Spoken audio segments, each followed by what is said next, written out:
ನಮಸ್ಕಾರ. ಮಾರಾ ಬುಂಟ ಸಾವಿನ ದೂತ ಸೈನಿಕ ಇರುವೆಗಳು 1954ರಲ್ಲಿ ಬಿಡುಗಡೆಯಾದ Hollywood cinema the naked jungle, ಹಾಗೆಯೇ 1998ರ ಲೆಜೆಂಡ್ ಆಫ್ ಫೈರ್ ಕಿಲ್ಲರ್ ಆ್ಯಂಟ್ಸು ಅಥವಾ ಮಾರಾಬುಂಟ, ಹಾಗೆಯೇ ಇಂಡಿಯಾನ್ ಜೋನ್ಸು 4 ಸೇರಿದಂತೆ ಹಲವು ಸಿನಿಮಾಗಳಲ್ಲಿ ಕಾಡು ಇರುವೆಗಳು ನಗರ ಮತ್ತು ಮನುಷ್ಯರ ಮೇಲೆ ದಾಳಿ ಮಾಡೋದನ್ನು ನಾವು ನೋಡಿರ್ತೀವಿ. ಈ ಸಿನಿಮಾಗಳು ಯೂಟ್ಯೂಬ್ನಲ್ಲಿ ಮುಕ್ತವಾಗಿ ಸಿಗ್ತವೆ, ಆಸಕ್ತರುಗಳನ್ನ ನೋಡಬಹುದು. Legend of fire killer and ಚಿತ್ರದ ಕೊನೆಯಲ್ಲಿ ಮಾರಾಬುಂಟ ಇರುವೆಗಳು ಇಡೀ ಪಟ್ಟಣವನ್ನು ಮುತ್ತಿಕೊಳ್ತವೆ. ಅವುಗಳನ್ನು ಸಾಮಾನ್ಯ ಶಸ್ತ್ರಾಸ್ತ್ರಗಳಿಂದ ಅಥವಾ ಬೆಂಕಿಯಿಂದ ತಡೆಯೋದಕ್ಕೆ ಸಾಧ್ಯ ಆಗೋದಿಲ್ಲ. ಆಗ ನಾಯಕ ಅಂದರೆ ವಿಜ್ಞಾನಿ ಜೇಮ್ಸ್ ಮತ್ತು ಪೊಲೀಸ್ ಅಧಿಕಾರಿ ಒಂದು ಸಾಹಸಮಯವಾದಂಥ ನಿರ್ಧಾರವನ್ನು ತೆಗೆದುಕೊಳ್ತಾರೆ. ಆ ಯೋಜನೆಯ ಪ್ರಕಾರ ಪಟ್ಟಣದ ಹತ್ತಿರವಿರುವ ಒಂದು ದೊಡ್ಡ ಮಣ್ಣಿನ ಅಣೆಕಟ್ಟೆಯನ್ನು ಅವರು ಸ್ಫೋಟಿಸಿ ಇಡೀ ಕಣಿವೆಯನ್ನು ಪ್ರವಾಹದಲ್ಲಿ ಮುಳುಗಿಸ್ತಾರೆ. ಆ ಮೂಲಕ ಎಲ್ಲ ಇರುವೆಗಳು ನೀರಿನಲ್ಲಿ ಕೊಲ್ಲೋದು ಅವರ ಗುರಿಯಾಗಿರುತ್ತೆ. ನೇಕೆಡ್ ಜಂಗಲ್ ಅಥವಾ ದ ನೇಕೆಡ್ ಜಂಗಲ್ಲು ಇಲ್ಲ legend of fire killer ants cinema ನೋಡಿದವರು ತಮ್ಮ ದಾರಿಗೆ ಅಡ್ಡಲಾಗಿ ಬರುವ ಎಲ್ಲವನ್ನು ತಿಂತ ಕೊಲ್ತಾ ಸಾಗುವ ದಾಳಿಕೋರ ಸೈನಿಕ ಇರುವೆಗಳನ್ನ ಕಂಡು ಇದ್ದಂಗಾಗಿರ್ತಾರೆ. ಮಾರಾಬುಂಟ ದಕ್ಷಿಣ ಅಮೆರಿಕದಲ್ಲಿ ಕಂಡು ಬರುವ ಭಯಾನಕವಾದ ಸೇನಾ ಇರುವೆಗಳಿಗಿರ್ತಕ್ಕಂಥ ಸ್ಥಳೀಯವಾದಂಥ ಹೆಸರು. ವೈಜ್ಞಾನಿಕವಾಗಿ ಅವಳನ್ನ ಎಕ್ಸೈನ್ ಬುರ್ಷೆಲ್ ಅಂತ ಕರೀತಾರೆ. ಈ ಇರುವೆಗಳು ತಮ್ಮ ಶಿಸ್ತುಬದ್ಧ ದಾಳಿ ಮತ್ತು ಬೃಹತ್ ಸಂಖ್ಯೆಯ ಸೈನ್ಯಕ್ಕೆ ಹೆಸರಾಗಿದ್ದಾವೆ.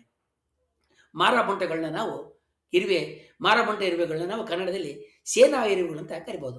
ಇವು ಸಾಮಾನ್ಯ ಇರುವೆಗಳಂತೆ ಶಾಶ್ವತವಾದ ಗೂಡುಗಳನ್ನ ಕಟ್ಟೋದಿಲ್ಲ. ಬದಲಾಗಿ ಇವು ಸದಾ ಸಂಚಾರ ಮಾಡ್ತಾ ದಾರಿಯಿಂದ ಸಿಗುವ ಪ್ರಾಣಿಗಳನ್ನ ಮತ್ತು ಕೀಟಗಳನ್ನ ಬೇಟೆಯಾಡ್ತವೆ. ಮಾರಾಬುಂಟ ಎಂಬ ಪದ ಪ್ರಮುಖವಾಗಿ ಬ್ರೆಜಿಲ್ ಮತ್ತು ಸುತ್ತಲಿನ ಪ್ರದೇಶಗಳಲ್ಲಿ ಈ ಇರುವೆಗಳ ಹಠಾತ್ ಆಕ್ರಮಣ ವಿವರಿಸೋದಕ್ಕೆ ಬಳಸಲಾಗುತ್ತೆ. ಮಾರಾಬುಂಟ ಇರುವೆನೂ ಕೂಡ ಹೌದು, ಇರುವೆಯ ದಾಳಿಯೂ ಕೂಡ ಹೌದು. ಸಾಮಾನ್ಯವಾಗಿ ಒಂದು ಗುಂಪಿನಲ್ಲಿ ಅಂದಾಜು 20 ಲಕ್ಷದವರೆಗೆ ಇರುವೆಗಳಿರ್ತವೆ. ಇವುಗಳು ಚಲಿಸಬೇಕಾದ್ರೆ ದಟ್ಟವಾದ ಸಾಲುಗಳಲ್ಲಿ ಹೋಗ್ತವೆ. ಇವು ಮಣ್ಣಿನಲ್ಲಿ ಗೂಡು ಕಟ್ಟೋದ್ರ ಬದಲು ಈ ಇರುವೆಗಳೇ ಪರಸ್ಪರ ಕಾಲುಗಳ ಮೂಲಕ ಒಂದು ತಾತ್ಕಾಲಿಕವಾದಂಥ ಜೀವಂತ ಗೂಡನ್ನು ನಿರ್ಮಿಸಿಕೊಳ್ತವೆ. ಈ ತಾತ್ಕಾಲಿಕ ಗೂಡಿನ ಮಧ್ಯಭಾಗದಲ್ಲಿ ರಾಣಿ ಸುರಕ್ಷಿತವಾಗಿರ್ತದೆ. ಹೆಚ್ಚಿನ ಚೇನಾ ಇರುವೆಗಳಿಗೆ ಕಣ್ಣು ಕಾಣಿಸೋದಿಲ್ಲ. ಇವು ತಮ್ಮ ಸ್ಪರ್ಶ ಮತ್ತು ವಾಸನೆಯ ಮೂಲಕ ಚಲಿಸ್ತವೆ. ಈ ಇರುವೆಗಳನ್ನ ಸಾವಿನ ಸೇನೆ ಅಂತ ಕರೀತಾರೆ. ಇವುಗಳ ಹಾದಿನಲ್ಲಿ ಬರುವ ಜೇಡುಗಳು, ಚೇಳುಗಳು, ಹಾವುಗಳು ಮತ್ತು ಸಣ್ಣ ಸಸ್ತಿನಗಳು ಕೂಡ ಕ್ಷಣಾರ್ಧದಲ್ಲಿ ಇವೆಲ್ಲವನ್ನು ಮುತ್ತಿಂದು ಮುಗಿಸ್ತವೆ. ಇವುಗಳು ದವಡೆಗಳು ಅತ್ಯಂತ ಬಲಿಷ್ಠ ಆಗಿದ್ದು ಒಮ್ಮೆ ಕಚ್ಚಿದ್ರೆ ಬಿಡಿಸೋದು ಬಹಳ ಕಷ್ಟ. ಮಾರಾಬುಂಟ ಇರುವೆಗಳು ಎಲ್ಲ ಚಟುವಟಿಕೆಗಳನ್ನು ಸಾಮೂಹಿಕ ಮನಸ್ಸು ಅಥವಾ ಕಲೆಕ್ಟಿವ್ ಇಂಟೆಲಿಜೆನ್ಸ್ ಮೂಲಕ ನಿರ್ವಹಿಸ್ತವೆ. ಈ ಇರುವೆಗಳ ಗುಂಪಿಗೆ ಯಾವುದೇ ಒಬ್ಬ ಮುಖ್ಯ ನಾಯಕ ಇರೋದಿಲ್ಲ. ಆದರೆ ಈ ಗುಂಪಿನ ಎಲ್ಲ ಸದಸ್ಯರು ತ್ವರಿತವಾದಂಥ ನಿರ್ಧಾರವನ್ನು ತೆಗೆದುಕೊಳ್ತವೆ.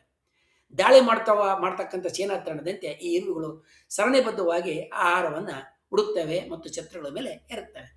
ದಾರಿನಲ್ಲಿ ಸಿಗ್ತಕ್ಕಂಥ ಸಣ್ಣ ಕೀಟಗಳು, ಇಳಿಜಾರಿನ ಹುಳುಗಳು, ಸಣ್ಣ ಪ್ರಾಣಿಗಳು ಇವುಗಳಿಗೆ ಮುಖ್ಯವಾದಂಥ ಆಹಾರ. ಕೆಲವು ಸಲ ದೊಡ್ಡ ಪ್ರಾಣಿಗಳ ಮೇಲೂ ಕೂಡ ಇವು ದಾಳಿ ಮಾಡಿ ಕೊಲ್ಲಬಲ್ಲವು. ದಿನಕ್ಕೆ 2 ಲಕ್ಷಕ್ಕೂ ಹೆಚ್ಚು ಕೀಟಗಳನ್ನು ನಾಶ ಮಾಡತಕ್ಕಂಥ ಸಾಮರ್ಥ್ಯ ಒಂದು ಮಾರಾಬುಂಟ ಇರುವೆಗಳ ಗುಂಪು ಇರುತ್ತೆ. ಕೆಲವೊಮ್ಮೆ ಒಂದೇ ದಿನದಲ್ಲಿ 50ರಿಂದ 100 ಮೀಟರ್ ವ್ಯಾಪ್ತಿಯ ಪ್ರದೇಶ ಇವುಗಳ ಆಕ್ರಮಣಕ್ಕೆ ಒಳಗಾಗುತ್ತೆ. ಮಾರಾಬುಂಟ ಇರುವೆಗಳು ಸಂಚಾರಿ ಮತ್ತು ಸ್ಥಿರ ಅಂತ ಅನ್ನುವ 2 ಹಂತಗಳಲ್ಲಿ ಬದುಕ್ತವೆ. ಸಂಚಾರಿ ಹಂತದಲ್ಲಿ ಶಿಬಿರವನ್ನು ಅವು ನಿರಂತರವಾಗಿ ಬದಲಿಸ್ತಾ ಇರ್ತವೆ. 2-3 ದಿನಗಳ ಕಾಲ ಮಾತ್ರ ಒಂದು ಸ್ಥಳದಲ್ಲಿ ನೆಲೆಸ್ತವೆ.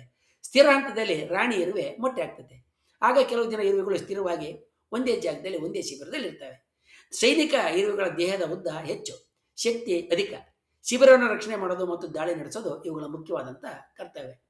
ಕೆಲಸಗಾರ ಇರುವೆಗಳು ಆಹಾರ ಸಂಗ್ರಹಣೆ, ಶಿಶು ಸಂರಕ್ಷಣೆ ಮತ್ತು ಶಿಬಿರದ ನಿರ್ವಹಣೆಯನ್ನು ಮಾಡ್ತವೆ.